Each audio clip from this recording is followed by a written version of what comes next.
자, 봐봐요. 잘하는 애는 잘하는데 못하는 애는 어떻게 따라가느냐? 우리가 이런 여러분들 대사를 들어본 적이 있을 거예요. 질문이 정확하면 확실한 답을 얘기할 수 있고, 질문이 조금 부정확하면 정확한 답을 얘기할 수가 없어요. 지금 우리 강사님이 얘기했던 그 질문은, 요지는 못하는 아이가 어떻게 하면 잘하느냐? 간단하죠. 걔보다 더 많이 시키세요. 그럼 걔를 따라갈 수 있느냐? 따라가요, 못 따라가요? 자, 지금 내가 축구를 합니다. 손흥민만큼 찰 수 있을까요? 그럼 어떻게 해요? 열심히. 그럼 열심히 했다고 내가 그만큼 찰 수 있을까? 지금부터 열심히 했다고? 안 되죠. 자, 그럼 질문이 바로 그거예요. 그러면 우리 지도자는 뭐가 돼야 되냐면 바로 조율사가 돼야 되는 겁니다. 어떤 사람은요, 키가 큰 사람이 있어, 그죠? 어떤 사람은 저처럼 키가 안 큰 사람이 있어, 겸손해서, 그죠? 근데 얘를 어떻게 하면 이만큼 키울 수 있느냐? 물론 잘 먹고 잘 자고 하면 되지만 유전적 요인이 있어서 그만큼 잘할 수가 없다. 다시 얘기해서 내가 지금 육상을 한다고 100m 달리기를 하는데 평소에 20초를 달린다. 열심히 뛰면 뭐 18초, 17초 정도는 뛸 수가 있겠죠. 그러면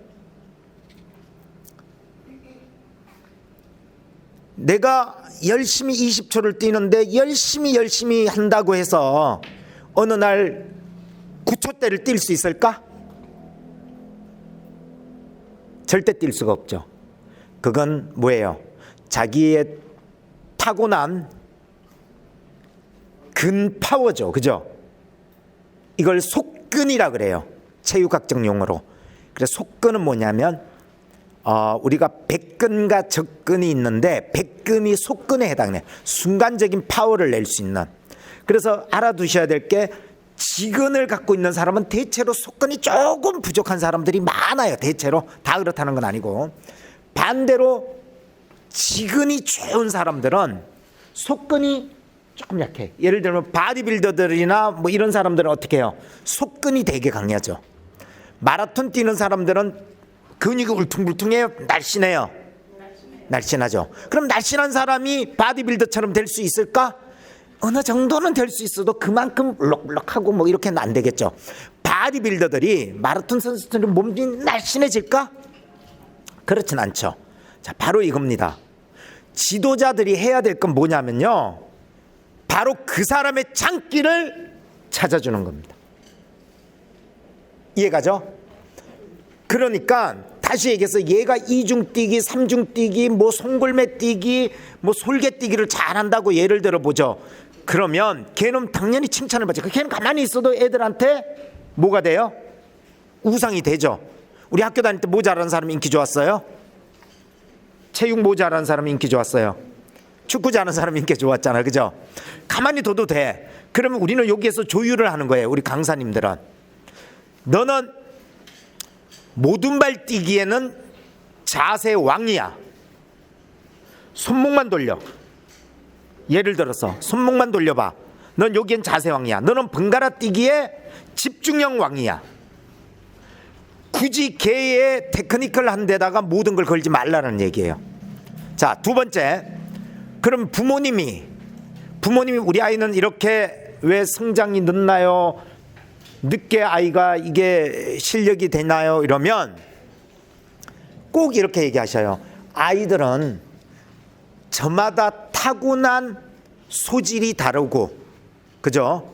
갖고 있는 기질이 다르고 성격이 다르듯이 받아들이는 그게 다 다릅니다. 그래서 아이들에게 절대 상대 평가를 하지 말고 바로 절대 평가를 하라는 겁니다. 자, 다시 얘기해서 비교하면 나보다 잘하는 사람하고 보면 항상 나는 우울해야 돼요. 그죠? 나보다 못하는 사람하고 비교하면 어떻게 돼요? 기분은 좋을 수가 있겠죠. 자, 우리가 만약에 내가 돈을 만약 한 10억대 갖고 있었다. 그런데 주위에 봤더니 뭐 한 1억밖에 없어. 와, 기분 좋아. 근데 얘가 100억대 있는 데 가면 소외감을 느낄까 안 느낄까? 느끼죠. 그럼 100억대 있는 사람은 와, 나 돈 많아 기분 좋아 했는데 얘가 1000억대 동네 가서 살면 소외감 느낄까 안 느낄까? 똑같은 겁니다. 사람마다 다 다르다는 거예요. 그 안에서 얼마나 행복을 찾아주느냐가 우리 지도자들이 할 몫입니다. 그래서 첫째는 부모님에게 그 얘기를 꼭 해주세요. 아이들마다 타고난 그게 다르다. 그 다음 내가 줄넘기에서 하는 얘기가 항상 줄넘기의 능력은 계단 형식으로 돼 있다. 정체돼 있다가 쑥 올라가고 정체돼 있다가 쑥 올라가고. 자, 어떤 아이는 유치원 초등학교 때 키가 쫙 크다가 중학교 때부터 안 크는 아이가 있어. 어떤 아이는 초등학교 때까지 안 크다가 중학교 고등학교 때 쫙 크는 사람이 있어. 어떤 사람은 군대 갔다 와서도 커. 그런 경우 있죠. 나는 이게 지금 중3 중2 때 키예요. 난 계속 클 줄 알았는데 안 크더라고. 내 친구들은 고등학교 때 다 컸어요. 그렇다고요. 그래서 잘하는 아이에게는 그만큼 자만하지 않게끔 얘기해주고, 그 다음 실력이 안 되는 아이들은 계속 더 그 기능이 안 되는, 실력이 안 된다기보다는 기능이 안 되는 아이들은 보다 잘할 수 있도록 독려를 해주는 거예요. 그걸 우리는 이렇게 난 얘기해요. 넌 대기만성형이다, 이렇게 얘기를 해줘요. 대기만성은 뭐예요? 큰 그릇은 한 번에 채워지지 않는다. 오랜 기간을 통해서 채워진다. 그러니까 우리 뭐 남식이한테 박수 한번 쳐줘라. 대기만성 박수. 그러면 이 아이는 어떻게 돼 있어요? 내 머릿속에 우리 관장님, 우리 사범님이, 강사님이 얘기했던 걸 머릿속에 어릴 때 생각했던 그게 각인이 돼 있어요. 그러면서 어려움이 있을 때마다 그걸 생각할 수 있는 거예요. 자, 따라해 보세요. 아이들 교육은 지금 바로 변화시키는 것이 아니고 결국 변화시키는 것이다. 그러니까 여러분들이 해야 될 게 지금 당장 변화시키려고 그래서 문제가 돼요. 그죠?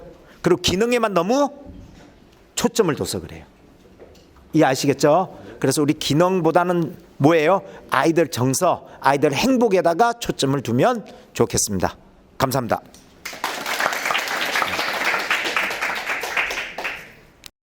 성공하는 사람들의 성공 비밀은 남중진 교수의 행복 높이 뛰기에서 만나요.